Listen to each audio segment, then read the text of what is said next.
All right, all right. Welcome to another edition of Grown Folks Business. Please police your mute buttons as we always do in this space so we don't get reverb and background noise and all that good stuff.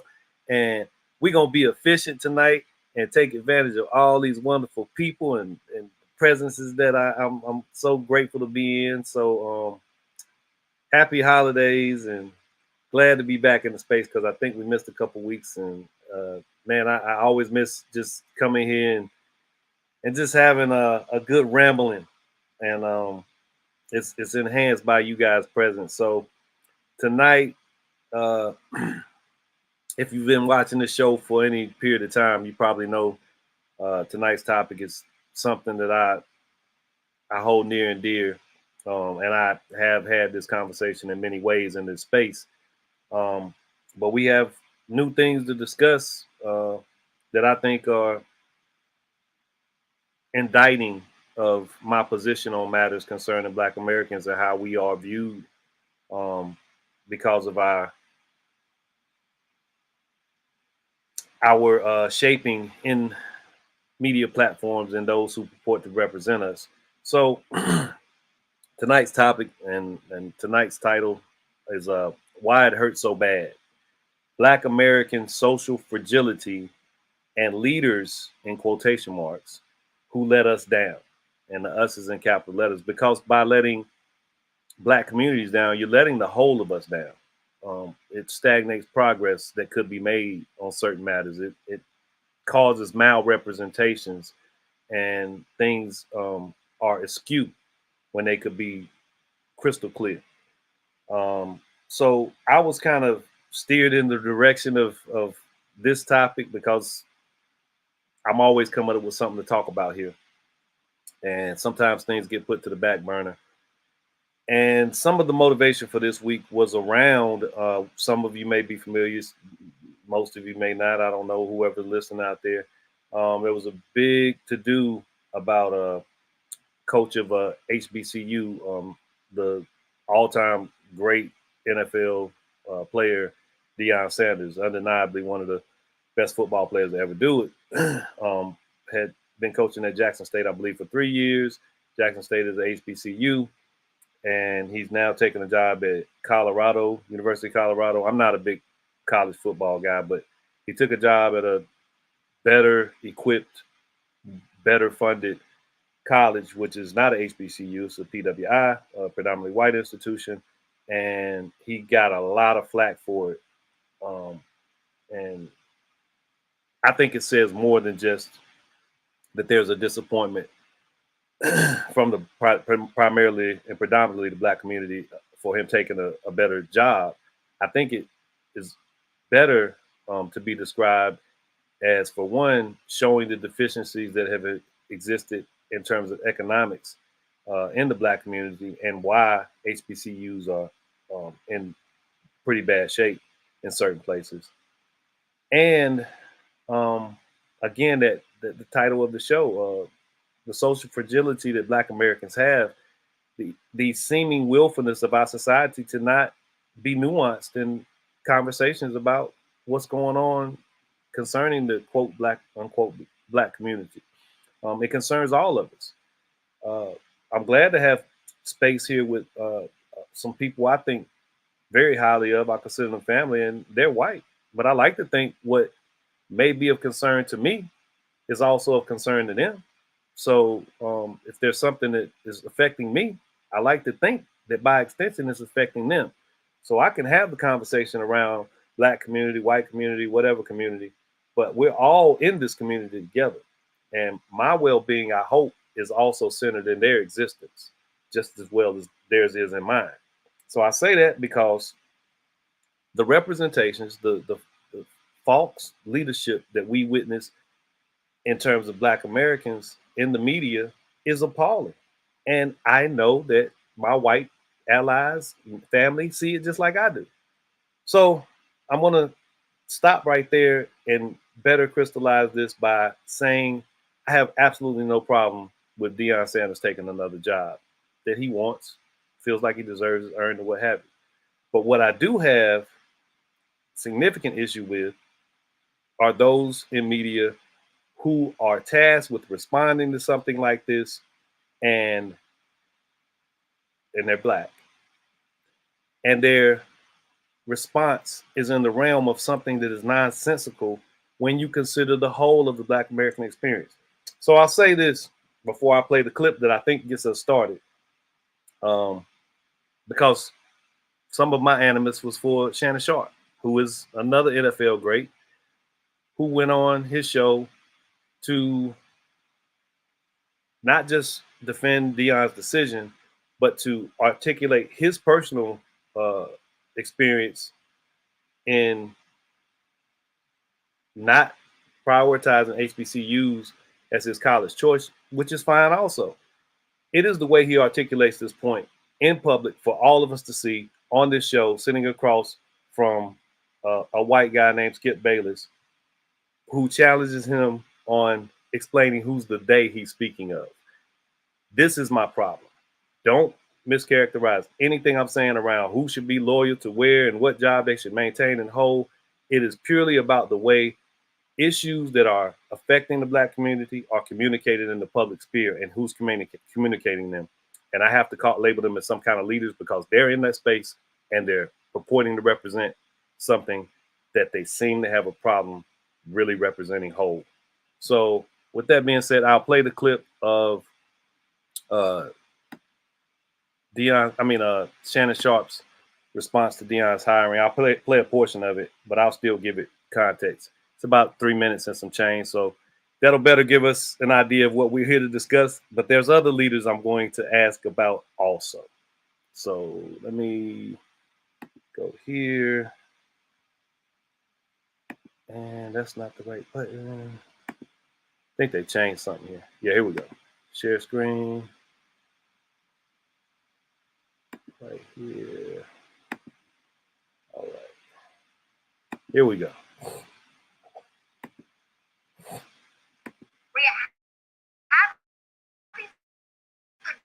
Deion in Colorado, or more excited and happy for Deion, who's a very good friend of mine. We talk constantly. Had an inclination that this might be happening, but I just felt that he should be the one to break the news about what was going to happen in his future. I'm more excited for him than I am for Jackson State. And I think that Jackson State should be be excited, be happy for it, because he gave you the blueprint and showed you what you could be, what you could become. And you're more than a head coach. Deion did something that very few coaches are able to do. He leveraged his relationships. Skip, no football team had more uniform than Jackson State, except the University of Oregon. Under Armour, every single week, they got new helmets. They got new unis. He did this with Walmart. He took $150,000 of his salary and helped finish building the facility. He did. He leveraged his relationship with American Airlines, so when they had to travel great distances, they flew American Airlines. He had a great relationship with Michael Strahan, so he said, "Hey, Stray, can you do me this solid? Hook the boys up with jackets and slack, so we don't look like an all-tournament team when we're on the road." Some guys got on sweaters, some guys got on shirt and ties, some guys got on hoodies, some guys got on Jackson State paraphernalia. Yep. He did that. He did that. And still, we get opportunities. We say, "Ooh, we want guys to get opportunities. We want our Black coaches to get opportunities." He gets an opportunity. He takes the opportunity, and now you mad. He brought who's mad? a lot of Blacks that blow up, is upset, but he lied. You see how they hold us more accountable? They don't never say, Wait, who's they? I'm talking about my community. Okay. I'm talking about us. They know what I'm talking about. People, Blacks are mad a lot, but look at what he did. He brought eyes to HBCU, Skip. There wasn't nobody talking about HBCU, especially now. They're on television. That's because of him. He gave you a blueprint. Now follow the blueprint. There's someone on his staff, probably, and he's recommended somebody on his staff, but now he goes to a place that has resources. Yep. So guess what he can do? He can hire more coaches, more minority coaches, bring them, give them opportunities. I don't recall of an HBCU coach getting an opportunity like this. This was an opportunity too good to pass up. Never even close to It's too good to pass up. Okay. And so instead of being happy for it, we try to bring him down. How can he lose Jackson State? Why can't Jackson State be the prize? it can be the prize for you, but it might not be the prize for everybody. You might like this restaurant, but that might not be the restaurant for everybody. Be happy for us. It seems like when we do something good, we're the last people to be happy for us. We do everything we possibly can. Well, Dion should have did this, Dion should have did that. Skip, they got mad at me yesterday. I tweeted, look, Skip, you know I went to an People on Twitter. Skip, I went to an HBCU. You did. That wasn't my first choice. It wasn't. Well, what? You want to go to Georgia? Georgia, Texas, Nebraska. Okay, I got it. Skip, the only thing I knew about black college was the United Negro College Fund. When I heard Lou Rawls coming, the mind is a terrible thing to win. Skip, not one recruited me. Okay, so I just wanted to stop that there. He goes on to really talk about how much he appreciated his HBCU experience.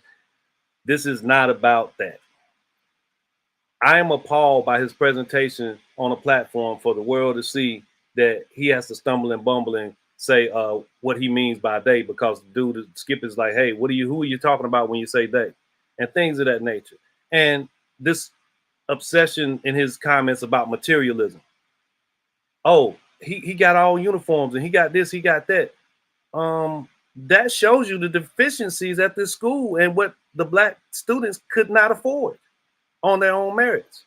But you celebrating because a Hall of Fame, wildly popular, and one of the greatest football players of all time is able to bring all of that to that place, which brings me to my final point before I open up to everyone else.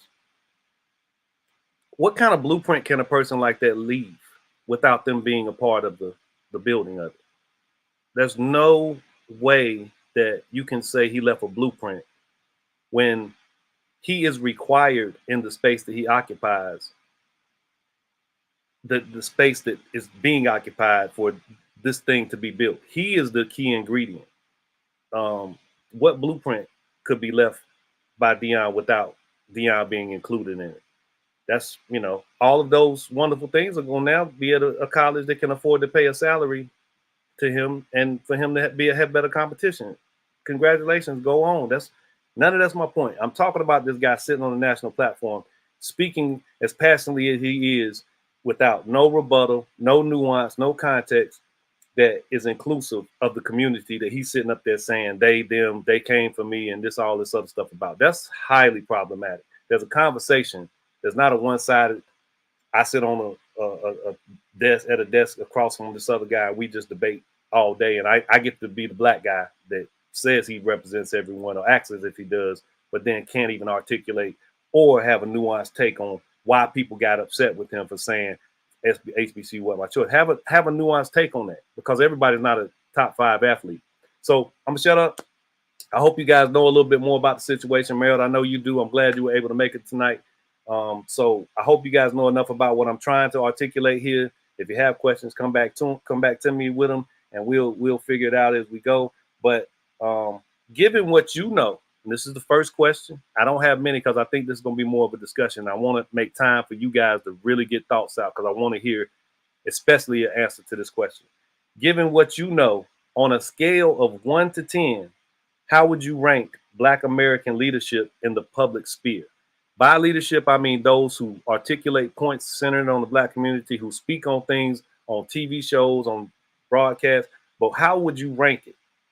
1 to 10, and then whatever thoughts you have about the clip and what I'm trying to articulate tonight that I hope is coming across. I'm sorry for rambling too long, but I want to make sure I'm completely understood. This is not about this dude taking this job. This is about how we are represented, how leadership looks amongst Black people for the public. So, Merrill, I'm gonna start with you, bro. Oh, wow, no pressure at all. Yeah, no, interesting question. I would say, so for the first part, I would say my analysis of representational, you're talking about leadership in media platforms, you mean, like the images? Yeah, whoever is allowed to craft our image. You get what I'm saying? Who do they go to? Who is that person? Not necessarily politically, but who's that person?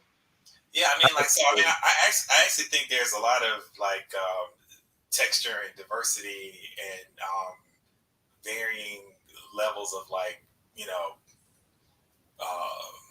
excellence. I'd say a 9 as far as like people who are out there doing it. It's just the people who are popular is where I would start to kind of quibble a little bit. So if you take it to people who are the most popular, that's where it starts to get shaky. But I tend to, like my personal kind of frame is I tend to gravitate to folks who kind of think in spectrums.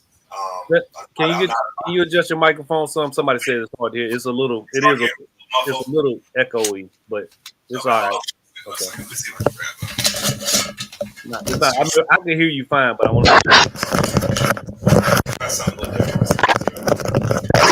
Is that better? Is this better? I think you're getting better. You're getting better. Let's try this. All right. So yeah. Much better. Okay. So I'm talking about the ones most people see too, Merritt. I don't want to go into the weeds. Yeah. So I think a lot of people see Bomani Jones. I really think he's like excellent. I think he is like a great representation. And he's not super popular, but the brother has an HBO show. So I think like he's wildly, a person that's like super thoughtful and has like the ability to articulate his thoughts in ways I don't think many people can. So I think like he's prominent. And then you have, your the Shannon Sharps and, I'm drawing a blank because, I'm sure if I had time to really be thinking about it, but they're just people who it's always going to be popular to have like somebody that's going to give you like hot takes. Like what's really popular in sports television is the hot take person, where there's no investigation of like interests that create your position. It's just position. So like, I think just in general, there's a failure because of the economic model for television. Like it's meant to get clicks and views. It doesn't matter if people have true media literacy or not. So that's just a business model. So I don't know how to, so that's always going to be, disadvantage, a covered population.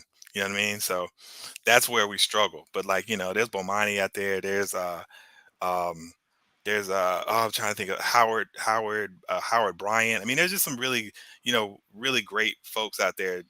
But popular, no, there's just not a ton. So it's a struggle. So let's keep it surface. Yeah. I mean, I think for what we see, but I think that's the problem. I think if we take like if we take the folks who are the loudest, and then that's what we concentrate on, then I think that's where sometimes we can fall short, because it's not necessarily, it's not necessarily representative of like the full consciousness of like, the diaspora. You know what I mean? So it's a struggle for me. Oh no, I think there's a lack. There's definitely a lack of like folks that dig deeper than just like taking the position. So like if I had to grade it that way, then it's a 2. So listen, and it's not for me to find this low grade. I'm not obsessed with I really want your honest opinion, but it is 2. I mean 2. The way the model works is 2. Yeah, thank you. Because I'm not acknowledging that there are some folks, but I'm saying for the masses that are usually communicated to. And I have another example that we'll get to, but it's Van Jones.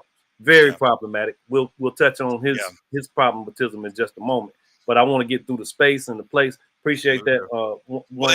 Just one last thing. I mean, it just in general, just like I really pull on this thing about like just the dangerousness of binary thinking. I mean, I just, 2 things could be true, so I'll stop there. That nuance, man, that eliminates some binary thing. But that's what I'm saying. If you don't know how to articulate in public sphere, then you're doing something detrimental to the people that you're saying you love. You're saying. Lisa, I'm coming to you next. I know you're in a different space than you used to. Are you good to talk? Okay. Give us what you got. That scale of 1 to 10 in terms of what you see and think about Black leadership in media, so to speak, and whatever other thoughts you have. Go ahead and rock with it. Well, I'm with Meryl in one respect, because I understand some of the issues around media. So I don't want to come through the lens of national representation, because it's just a bunch of spin, and it's just not real to me. But on a more intimate level, and I'm gonna think kind of statewide, based on my own experiences, I kind of scratch my head, and I'm gonna say a 5. My number is a 5, because people, some of them, I'm giving them the benefit of the doubt that thinking that they're pushing a Black agenda. But to the point of what Shannon Sharpe was saying, they don't even, I find that they don't even fathom the concept of leveraging relationships. It's like it's a dirty word or something, or something wrong with saying, hey, you have this close relationship and they value you. So this would be good for you to participate in this, that yes, because I'm Black, it helps my people, but it helps people. But that's just my personal observation, and not just in the city I'm in the county I'm in. I've seen that in a broad collective of different Black people in North Carolina. So it's kind of like, I see them as being afraid for whatever the reason, because I've had people side-eyed me like, oh my God, you're gonna, if I, instead of asking Food Lion for something, for them to just give you something, I tell them I'll spend $300 on this item if they give me 100. I'm like, no. And I'm not even, no, I shop there and I'll go right in there boldly and say, hey, you're close to where I do business, and these are the people that you serve. I need you to donate, like give. But what I understand better is that they have that built in. But it's like we're afraid to say, you invest in who is investing in you or whatever. So but I will push back on one thing that you said about the model that Dion has set. I think on the broad, on this national scale, he wasn't afraid to say, this is what I'm doing and you guys need to do it. And it's okay to do it, because, hey, when I asked, if you have not, because you asked not. When I asked, they gave. So that's what I felt like Shannon Sharpe was saying, that Dion used his leverage and said, it's okay to do it. And no, everybody ain't prime time. Everybody hadn't been MLB and NFL. But I don't see people asking. So I think that's kind of what Shannon Sharpe was saying, that he did it and it can be done, so people try it. Yeah, I don't disagree with a lot of what you said, Lisa. In some cases, people beg, but they're not Dion. That's a caveat that we know is a magic ingredient.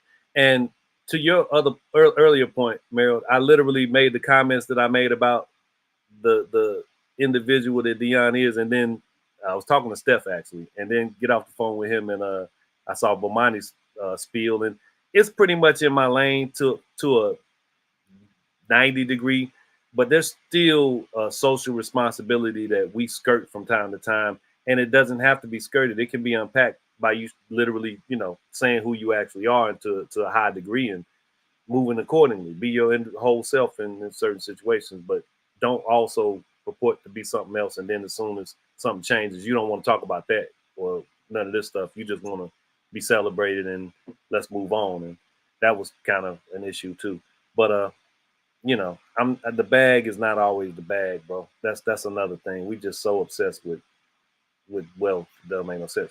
All right. But real quick, for context though, for Shannon and Dion, like they played together, like they're friends, and so like there's a certain loyalty that he felt that he needed to defend him, whoever they was, and I'm assuming they are the 1,400 Black people out of the millions of Black folks that are on Twitter. You know what I mean? So like that subset doesn't really mean much to me.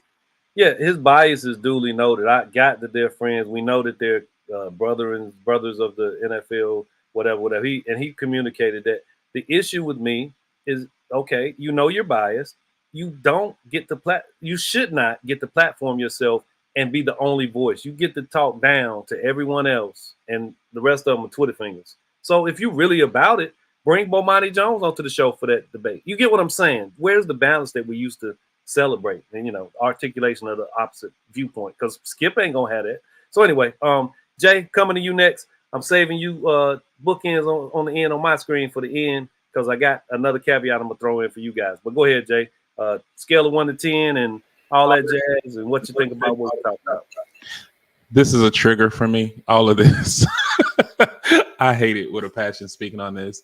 But I tend to lean more towards Meryl's take with, I'm going to go with a 9. And the reason why I'm gonna go with a 9 is because every Black person, whether skilled at public speaking or not, bust their butt to be where they are. Whether we agree with it or not, a majority of them are qualified in some way. And then we scrutinize the qualifications, but usually it's twice as hard for a random Black to get a spotlight than our white counterparts. Another thing that we don't talk about is Black people are taxed with social responsibility, whereas our white counterparts are not. Blacks are gatekept. Matter of fact, Marilyn and I had a whole conversation about this, because once a Black person gets into a position where he is trusted by majority white, he is labeled as this savior for all Blacks and become a gatekeeper for all Blacks. So it changes from, oh, Meryl's a great dude, to Meryl, why don't we give you the money and you give it to A, B, C, or D?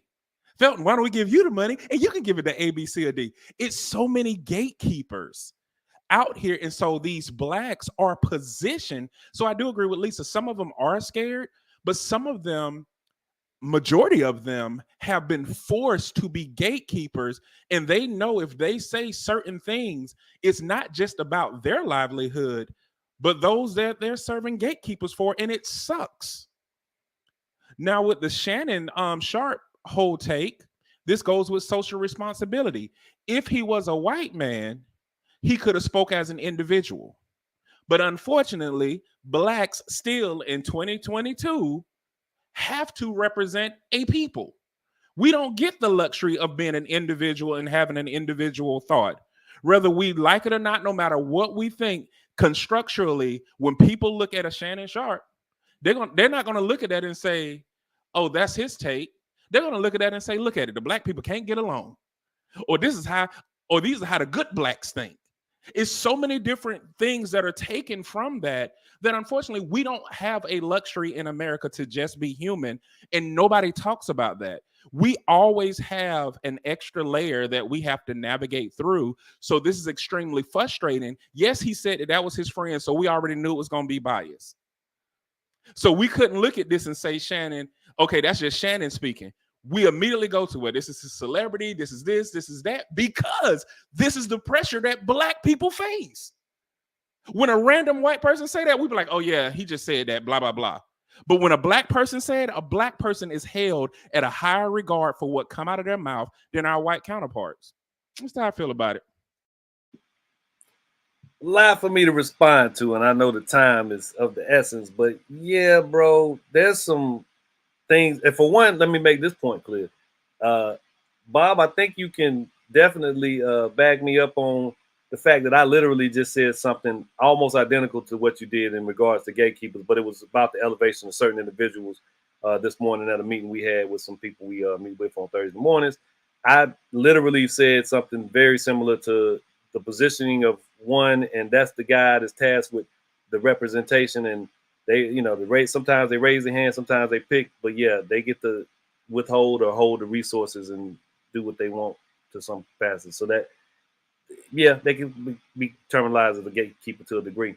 But to the other points that were made, some here and there, but no, man, you can't position yourself, in my opinion, as someone that occupies a space of that magnitude and then be what I would consider reckless with some of your responses. And to, I guess, give it even further context, Shannon started this on Twitter, which I think, let me make this other point clear. A lot of this stuff is about clicks and money and how they can monetize this stuff, what the attention they can get. So it's getting my attention, and I'm gonna respond to it. And hey, man, this is needing response to me, because he talks about social issues on that show. He positions himself as the conscience of Black community to a high degree on that show, Jay Dwayne. So when you do that, you don't get to just say, oh, this is personal, I'm supporting my friend, and y'all wrong, and they, this, that, and the other. If you're going to do it, articulate it better. Don't be sitting across from this dude and you got to tell who they is. And Black community, where you come from? But your response is saying what I'm saying. You literally are saying my point. Like, he doesn't get that luxury. No black Oh, gets that luxury, is what I'm saying. I have the final point to make about that part. I got what you're saying. Go ahead, because you were saying that black folks have a tighter rope to walk. Not denying that, but you can't play with that either. And I think my final clip, if I get to it, because we are definitely going to be talking more, and I like the conversation better than anything else. So, yeah, I totally agree with that point in perspective about the fragility. That's why the title of this show, I think it has fragility in it. But you can't play with that, Shannon. So, because you know it's fragile. So, don't be the person who makes it look worse or makes it absolutely worse. You don't have to be. There are people that know how to articulate those points better. And I literally gave that dude a compliment earlier. He's come a long way to be able to sit across from someone like Skip, because, yeah, he has some things to overcome to prosper in that space, speaking public and all that stuff. Bob, coming to you with the caveat, rated from 1 to 10. The caveat for you guys is, please, based on the people that you know that are representative of the black community to a high degree, a lot of them in this space right now, filter it through that. Do not please try to, find some silver lining. And I'm not saying that you will, but the honest answer, how do you rate it? That's really, really hard for me because of this. I think like those of us in this space, we have different people we pay attention to. And so if we're paying attention to scholars, journalists, thought leaders, et cetera, then I'd give it a 9. If we're mainstream ordinaries that are listening to Al Sharpton and Jesse Jackson and the sports people, celebrities, and so forth, I'd give it a 1, because Al Sharpton shanghais the news every time he has the opportunity. He's positioned as the thought leader. He should have stepped aside a long time ago. His time was then, not now. And so I say this. This is exactly the way it is, though, in every aspect of our world. And so we've got all of these different people who are co-opting the messaging, who are after the spotlight, who are wanting to keep their place in the equation. And the challenge question is not who are the engaged people paying attention to. The challenge question is, who are the rest of the world paying attention to? What are they hearing? What are they seeing? What are they thinking? And all of those sorts of things. So it's a really hard question. It's a really hard question for me to answer. There are plenty of people that I think are 9.9 in terms of representative of the right message and leadership, et cetera, et cetera, et cetera. Are they getting the traction? Are they getting their timeshare? Are they getting the spotlight? I worry about that. Some journalists that are just fantastic journalists, you got to read them. How many people read? How many people read versus just listen to Twitter or listen to the hot takes or listen to the particular news channels that they listen to? That's the worry and concern for me. I think what Jay Dwayne said, Meryl and Jay Dwayne said a whole lot of things.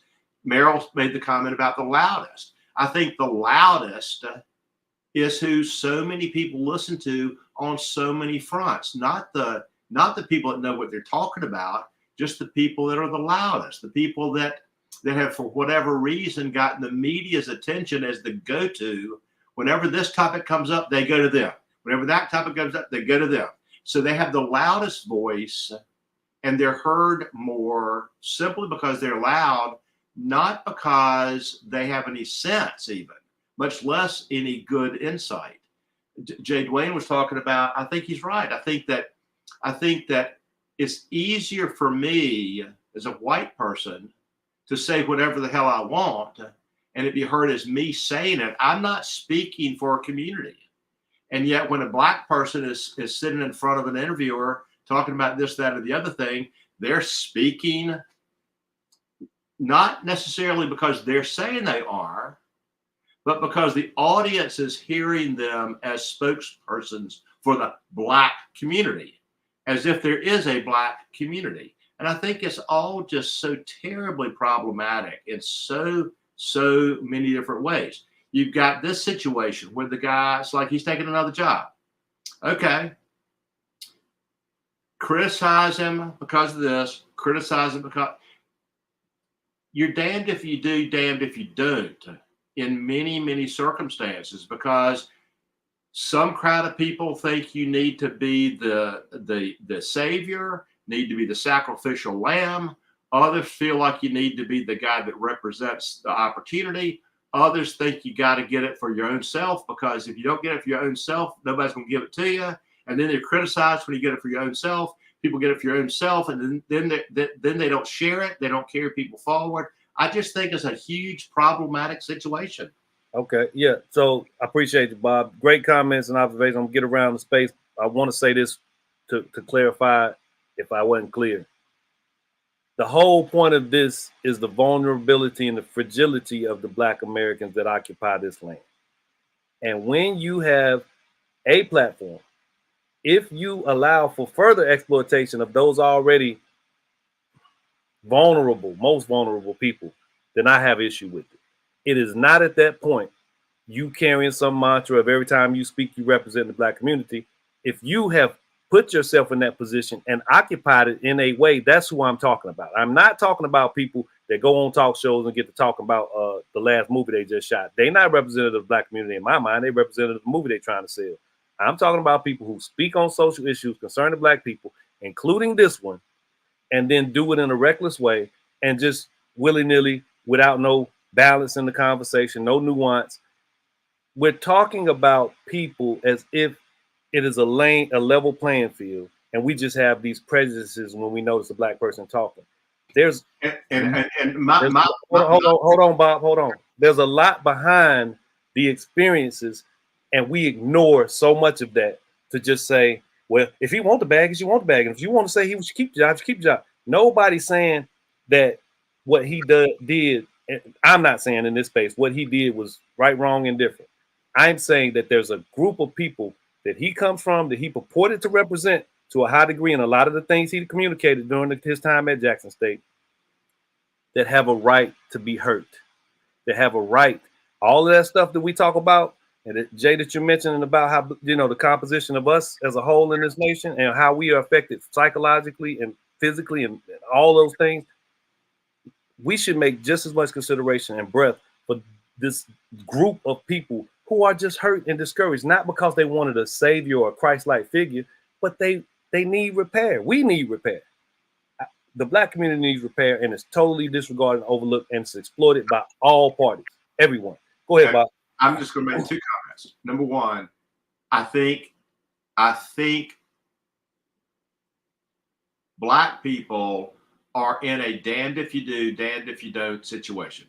Period. Point blank. I just think that's the way it is. Number one. Number two, whether anyone is trying to be the voice or not be the voice of the Black community, they're made out to be, whether it's their intention or not. And I think that that's an important piece to understand with all of this. Again, it's another damned if you do, damned if you don't situation. And I don't know how to sort that out. I don't know how to parse that out, because it's like we were talking about earlier about pick the white community, which doesn't exist either. The white community picks a Black person to be their representative in these initiatives, and then they default to what those choices are, and then they can criticize or they cannot criticize, or they can pretend they did something or they cannot pretend that they did something. The thing is, until we bridge community, I don't know how we solve this. The solution is bridging community. Well, yeah, but absolutely. And I'm coming to Greg and Julie in just a second.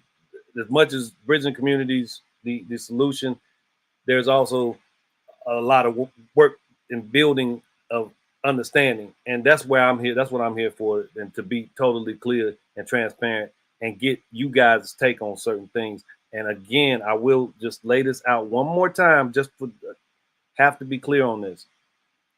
There's no person that I witnessed, and a lot of people witness, that just becomes a representative of the Black community because they do an interview. What is the subject matter? Generally, you get that positioning because you're speaking on topics that are heavily concerning the Black community and Black American experience. You don't just get I don't walk in the grocery store and the first Black guy I talk to say, "Oh, this is representative of the Black community." I'm being definitely light with that comment, but you understand, when you carry something in the public sphere concerning Black American life, then you position yourself as some representative of the Black community. Once you do that, I am going to hold you to a higher degree of scrutiny, because if it becomes about the betterment of your life, then you've forsaken what you said you were about. I want to be clear on that. And I don't think every person that sits down and talks has the weight of representing the Black community. I think there are a lot of times we have opportunities to do better, and we choose money. We choose to get the bag. So, Greg Jr., I'm coming to you guys. Scale of 1 to 10. Please unpack your thoughts otherwise, but let's talk.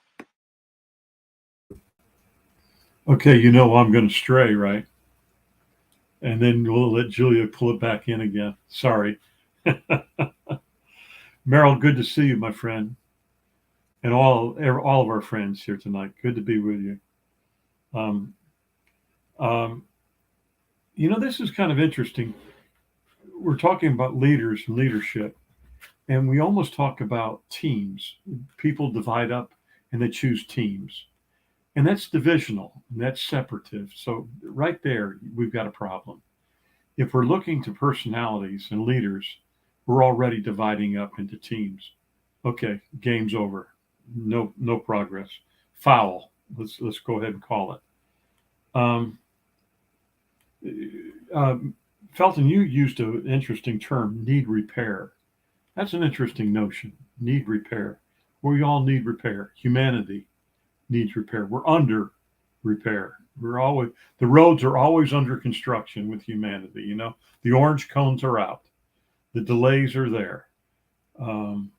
Wondering if we should try to get around that obstacle. Yes, we should. But what's the course around those obstacles? And for me, I'm thinking that it's looking at the biggest possible picture. Back away. Don't get zoned in on personality stuff, small stuff. Back away as far as we can. Acknowledge those details. We got to deal with them. But if we want to be successful, we've got to have, I believe, the biggest possible perspective, taking it all in. And sometimes it's as simple as looking what's attractive. What are people looking at? They like to see, what they like to hear. Now you've got something. If you've got people's attention, that's almost like number one. Remember the barkers in the fairs? They would get people's attention. They would shout out. They would say things. They would shake things. They would flash things. They're trying to get people's attention. I think that might be number one. Let's be attractive. Let's get people's attention. And then be positive. Just focus on the positive. And not choose sides. If somebody's got a positive message, go with it. Somebody else has got a positive message, go with it. And then one final thing is the moment. Timing is very, very important. It's almost strategic and divine sometimes. So paying attention to the moment, being quiet, being intentional, paying attention, and watch for that moment. That's it. I'm not going to get a rating from you, am I? Julia, go for it if you got one. I'll let Greg throw a number out if he comes up with one. Yeah. Gosh, it's such an interesting topic, and one that I don't really feel qualified because, like Bob said, we look to you and Merrill and Justin Outling and Philip Marsh and some of the, the Black folks we know that are so articulate, Jay Dwayne, that speak truth, and they're magnetic, and they're popular, and Julia, that's precisely why I asked to answer that question with us as a filter, because you know some good people. So with that being understood, what do you see in media? What are you seeing when you see elsewhere? That's the filter. Well, so I see mixed, but I want to say 2 Black women that really impressed us today, and we've kind of gotten away from watching the news. Gregory reads more than I do, but about Brittany Griner. Her wife came on this morning and talked about her release. I thought she was very articulate. In fact, we both said she was articulate. She didn't come across as victim-y. I think she's a lawyer, if I'm not mistaken. Oh, okay. Well, that explains. And then tonight they had the University of South Carolina women's coach, and she is not a polished speaker at all, but she was so heartfelt, so like one of the questions, and they're baiting her, okay, if this had been LeBron James, don't you think she would have been home, after a week? And she said, that wasn't the issue. My focus every day, she wrote Brittany and said prayers for her. And she said, that wasn't my focus. That didn't even come in my mind. Now we do need to deal with that, but that wasn't the issue. Anyway, so both those ladies got a 10 in my book, and you all get a 10. So as for some of the others, and I love Nate. I don't know his last name he's a media person on the CBS Morning News. What's his Burleson? Nate Burleson. He used to play football too. So there's something about athletics and entertainment that leads us back to Black folks, unfortunately. Yeah. So this is a great conversation, and I think it's going to be a part 2 next week, because we got the holiday show coming. I think the 22nd or whenever that is. We'll 26th, whatever it is. We'll do the holiday show and give out some gifts and have some fun with some quiz. That's the goal anyway. I hope we get that put together. But this has been a good conversation, and I know we're getting close to time, but I want to go back through the space, because this is one that I'm thinking we're gonna have to revisit, and just give a real quick. I don't know if you got a final thought. If you want to push back on anything I've said or tried to articulate, feel free. And we'll try to make the most of this little 7 minutes we have left. There was a whole lot of meat left on this table, because I wanted to talk about the producer of Emancipation walking down the aisle with a picture of Gordon, a whipped Peter in his pocket. The original one, I wanted to talk about the fact that A-list actors and, that person that I think, Jay, you're more speaking of, like a Will Smith, who's not necessarily tasked to represent the Black community, but takes on a role such as this Emancipation film, and that becomes somewhat of a badge of representation. And you decide to go with the film produced by a majority white man, written by a white man screenwriter, that makes Gordon or Peter Haitian. Huh? So that's problematic, and Will Smith is a leader of some fashion in Hollywood who could have said no to that, and hey, we can still do this, but you got to bring somebody in that might know more about this, man, not yourself. You can't just be the guy writing the script. So I'm summarizing some of my thoughts, because I might, it's a hot society, and next week we'll be on some whole other stuff, but I think this topic will stand up for another week if we have to, if we get the opportunity to revisit it.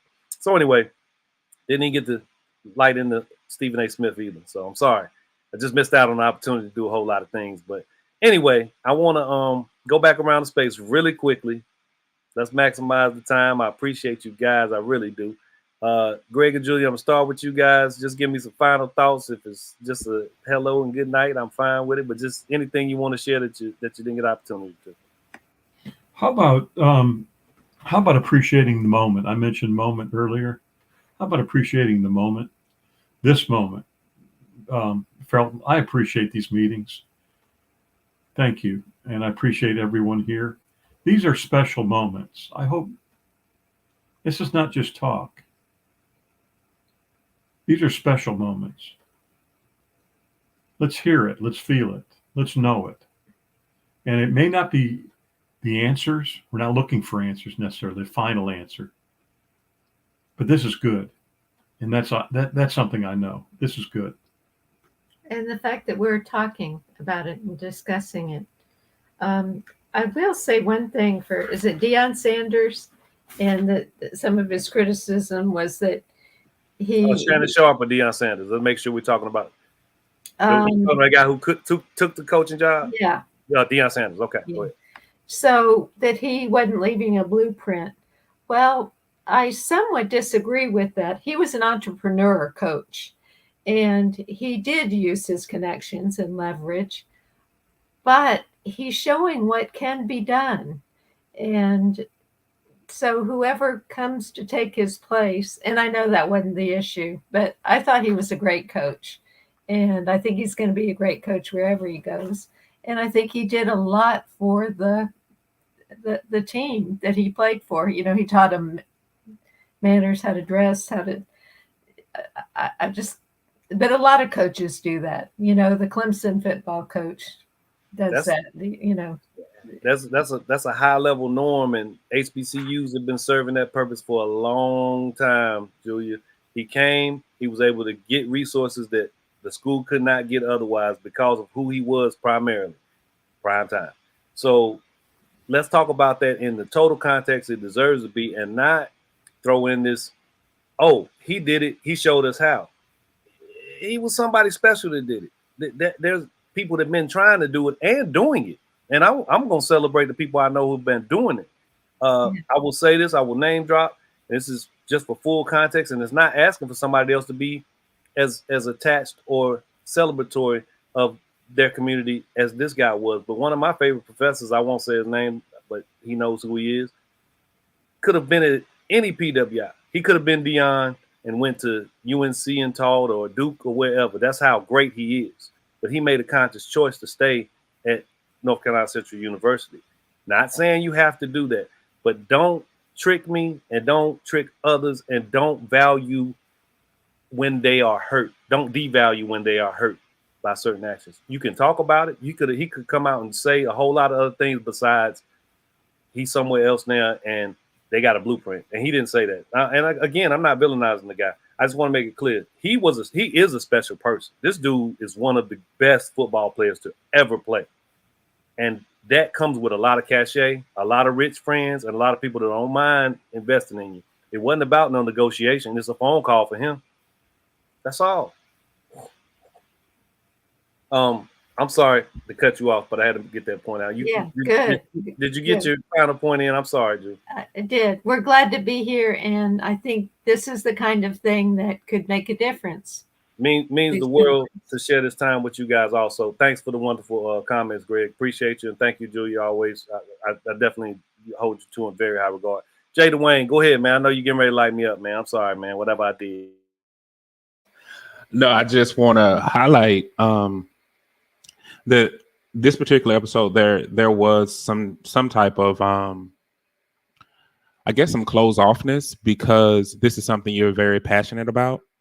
And when I looked at the title of Black Fragility, I don't look at this as Black fragility as much as it is Black exploitation.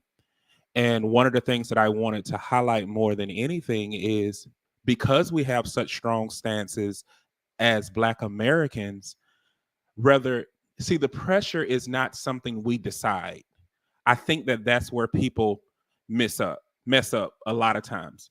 When I'm in a grocery store and I say something, somebody looks at me as a Black representative, whether I took that banner or not. That's just everyday life. When we're on a job, there are constantly people who are being scrutinized because they're not white adjacent enough, and they become a representative. There are people where Black people are not getting jobs based off of how somebody else acts. And I think we don't talk about that enough, And we don't realize that a lot of things play a role. And I do agree. I definitely want to say clear. Most of the people who have a problem with Deion Sanders is not that he's getting the bag. It's because he don't understand the weight and the mantle that was on him in the Black community. That's what most people are upset about. He said, his own words said, God sent him to Jackson State. He said that. He said God sent him to do all of these things. And he didn't finish what he said God told him to do in those 3 years. That's why people are upset. But unfortunately, it goes back to the same thing. If Deion Sanders was white, we wouldn't look at him that way. Black people in America carry pressure each and every day, regardless of the platform, regardless of the microphone that we get, and we don't get to decide when we don't carry it.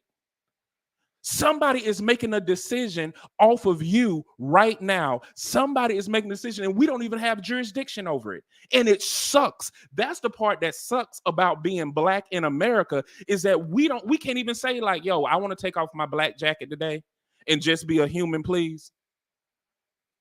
And there are people that I know that I have not gotten funding because a certain person left a job or a certain person doesn't do something. I'm cut off just because I'm connected to a person. These things happen on so many different levels. I have also known people who have lost a job because I left a university. That wasn't my intention. I was just going to something better. But now they're like, Jay gone, we don't need you. And it sucks, and it happens on so many different levels that when you have a person like Shannon Sharp, I can look at him and say, no, I don't agree with anything you say, and he ignorant. But a lot of Black people are looking at it saying, how can you do that as a Black person? Sit up there and say that. Why? Because he's a representative of the Black community. And unfortunately, we can't get out of it. No matter how we try, no matter how good we do, or no matter how bad we do. These things constantly happen, and it's just a terrible misfortune that we don't know how to fix it because it's constructural at this point. And that expectation is just there, and it's a heavy weight that even I feel. I have to monitor my words. Even when I want to say something, I'm sitting there thinking about it. Like when you asked me the question about how would I rate Black leaders, the very first thing came to my mind is I'm not going to get on this microphone and talk bad about anybody Black. Why? Because that can damage Black people more than what they realize. Like somebody is listening, and if I name anybody's name of something, they'll be like, Jay said it, so it must be true. And there's several whites who do that. They're like, well, I trust Jay. He knows his community better. Quotation marks, Bob. He knows his community better, and guess what happens? Somebody won't get an opportunity just because Jay just became a gatekeeper that he didn't even know he signed up for. So every day we got to monitor what we do, and it sucks. That's all. I just feel like it just sucks. And it like this, like how you're passionate about what they do when they get the platform. I'm passionate about the fact that we have constructs that we contend with that we don't even have a jurisdiction over. So a person can't just be a person. They're going to always be a label attached to that. And it sucks like hell. That's all. And I'm gonna applaud. Hold up, Bob. I'm coming to you. I'm coming to you, bro. Hold on. I'm coming to you. I promise you. Hold on. Relax. Coming to you. So Jay, I want to say first and foremost, better understanding your point. I get why you say what you're saying. I was reserving what I was saying for those we see. So I understand that much better how you were communicating that dynamic, and I appreciate it, bro, because I totally 1000% exist in that sphere of unwelcome scrutiny and unwelcome expectation. I totally. Yeah, let me be a human. That's the first thing. And just again, I'm speaking about those that I'm speaking of, not the whole. I got it though. I appreciate you reiterating that and taking my blinders off. Thank you, sir. Go ahead, Bob. It is up to you. It's on your world. Take us out with your final thoughts also. Okay. Yeah. What Jay Dwayne just said is, I think, exactly on point. And Felton, you and I are such good friends. We have this relationship that my comments this evening about some of the things that we've said are from the perspective, are intended to be from the perspective of white people. And so there's a difference. There's a difference from the perspective of white. Jay Dwayne said it. He's in the grocery store. He's buying a gallon of milk. Somebody asked him a question. He's a spokesperson for black people. He's not just Jay Dwayne. I'm just a guy that's buying milk. He is a spokesperson for black people. That's a fundamental, foundational difference in our day in, day out lives. I'm convinced of it. You can tell me I'm wrong. Jay Dwayne, I think, tells me I'm right. But I think that's right.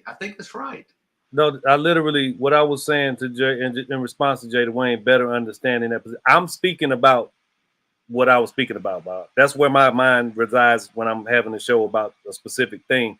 But when he's painted to that broader range, I understand the social responsibility that he was articulating.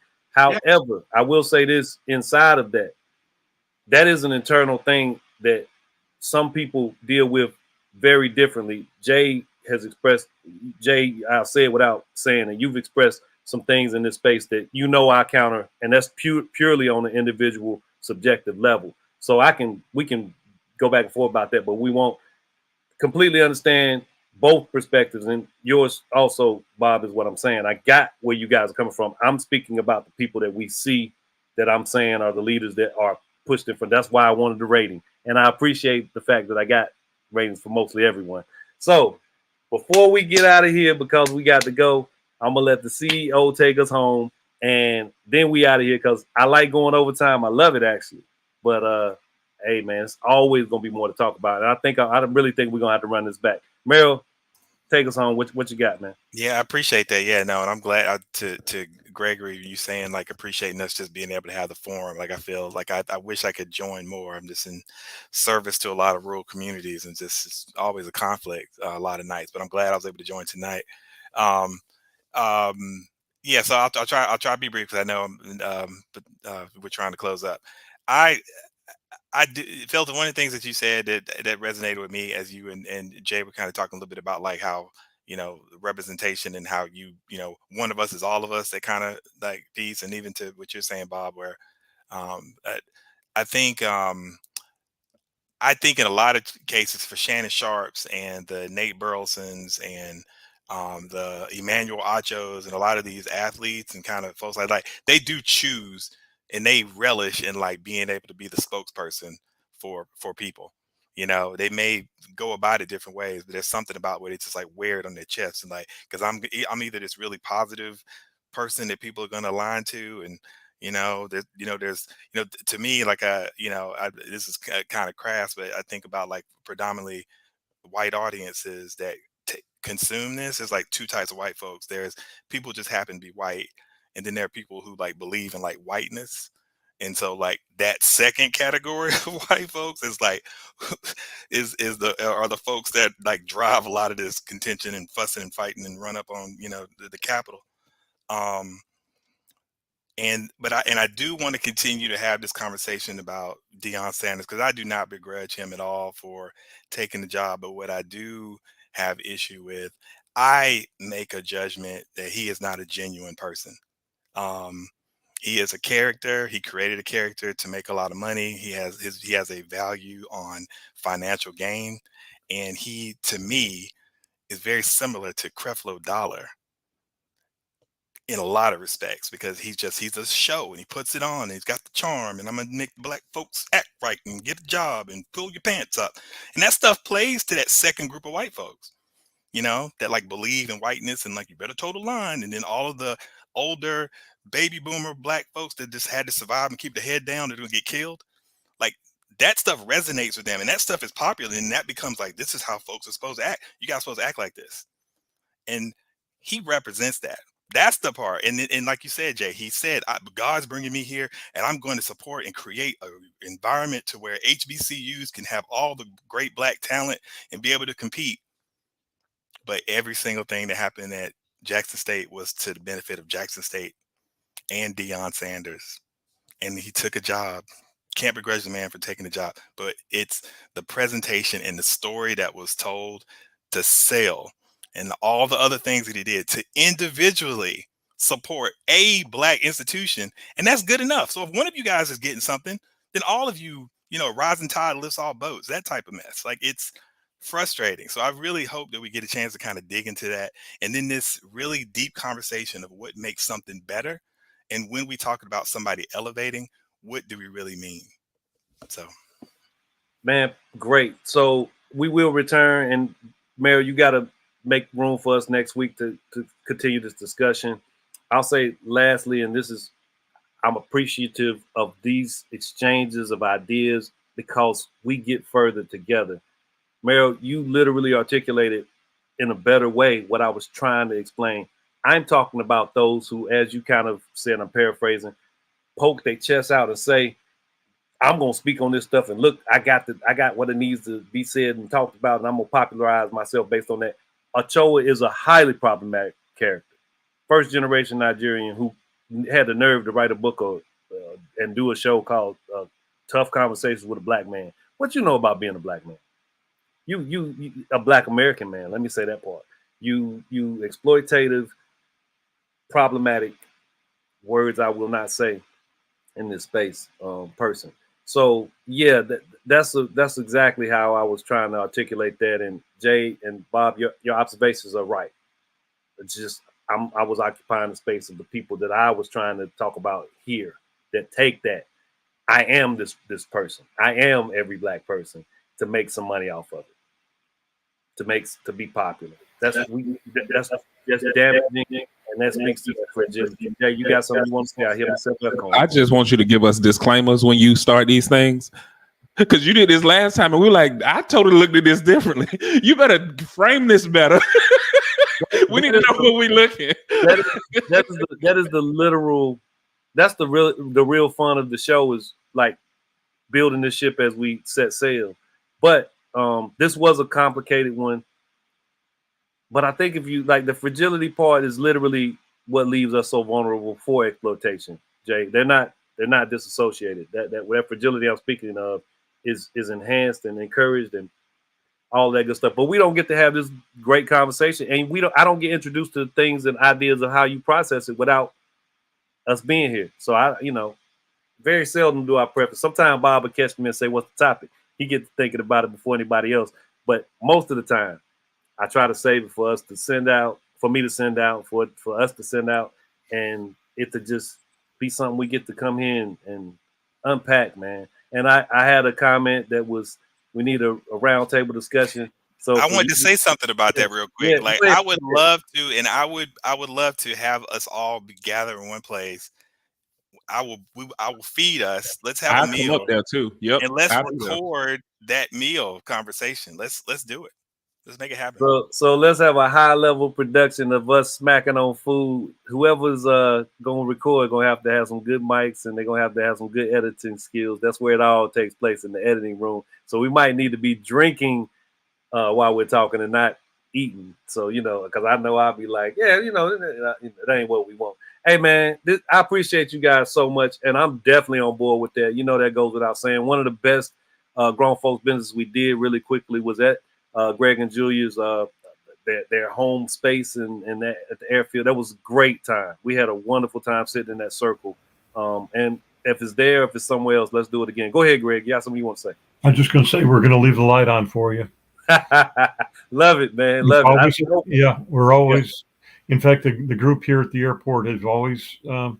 They always ask, when is that group coming back? Enjoyed it. Yeah, and we appreciate you guys so much, and yeah, we're gonna make that trip back. But yeah, let's break bread, man. Let's sit at the big table and just talk. I think I got the perfect spot. We'll make it happen. You all have a wonderful, wonderful rest of your night. Thank you so much for joining us and spending the time out there in the internet land. Appreciate all of you guys. Jay, Greg, Julia, Bob, Meryl, Danya, thanks for doing what you do. Man, I appreciate you all. Thank you so much. Y'all take care. Have a